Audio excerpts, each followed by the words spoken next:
क्या चीन में सत्ता परिवर्तन होने जा रहा है? क्या अब रिटायरमेंट लेने वाले हैं जिनपिंग? क्या अब जिनपिंग की जगह कोई और चीन का राष्ट्रपति बनेगा? दरअसल चीन में इन दिनों कुछ ऐसा हो रहा है कि ये सवाल उठने लगे हैं। अब तक शी जिनपिंग को चीन का आजीवन नेता माना जाता रहा है, लेकिन अब जिनपिंग के कुछ फैसले ये बता रहे हैं कि शी जिनपिंग अब अपने रिटायरमेंट की तैयारी में है। दरअसल शी जिनपिंग अपनी शक्तियां पार्टी के कई निकायों के साथ साझा कर रहे हैं। जानकारी के मुताबिक अब उन्होंने सत्तारूढ़ कम्युनिस्ट पार्टी के प्रमुख निकायों को कुछ अधिकार सौंपने शुरू कर दिए हैं। ये चौंकाने वाला इसलिए भी है क्योंकि ऐसा 12 सालों में पहली बार हो रहा है। शी जिनपिंग के इन फैसलों से अटकलें लगाई जा रही हैं कि वो व्यवस्थित रूप से अपनी ताकत का हस्तांतरण यानी पावर ट्रांसफॉर्मेशन कर रहे हैं। ये भी कहा जा रहा है कि वो अपनी संभावित सेना निवृत्ति को लेकर भी अपनी जिम्मेदारियां कम कर रहे हैं।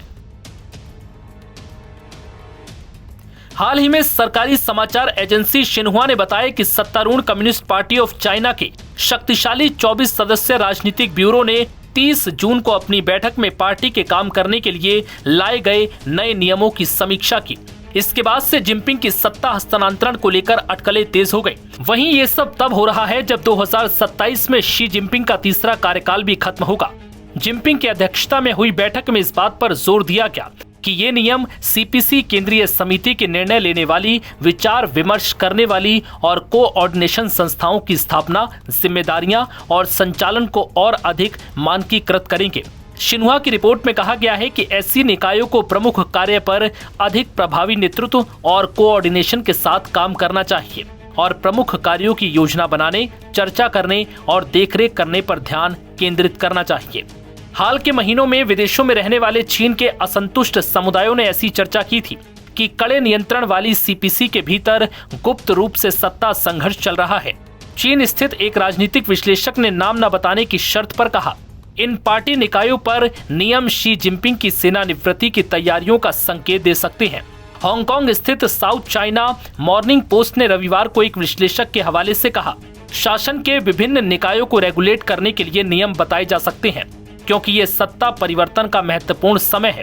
हालांकि अन्य विशेषज्ञों ने कहा है कि पीसीएस के संस्थापक माओ त्से तुंग के बाद सबसे शक्तिशाली नेता माने जाने वाले शी जिनपिंग बड़े मुद्दों पर ध्यान केंद्रित करने के लिए कुछ शक्तियां पार्टी के महत्वपूर्ण प्रभावों को सौंप सकते हैं। शी जिनपिंग ने रविवार से रियो डी जेनेरियो में आयोजित ब्रिक्स सम्मेलन में भी भाग नहीं लिया। राष्ट्रपति बनने के बाद ये पहला मौका है जब वो उभरती अर्थव्यवस्थाओं के शिखर सम्मेलन में भाग नहीं लेंगे।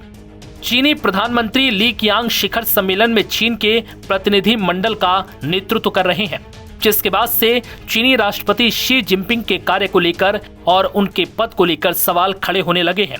और सवाल ये भी उठ रहे हैं कि क्या अब शी जिनपिंग राष्ट्रपति के पद से जल्द ही रिटायर हो जाएंगे। नव भारत टाइम्स की रिपोर्ट।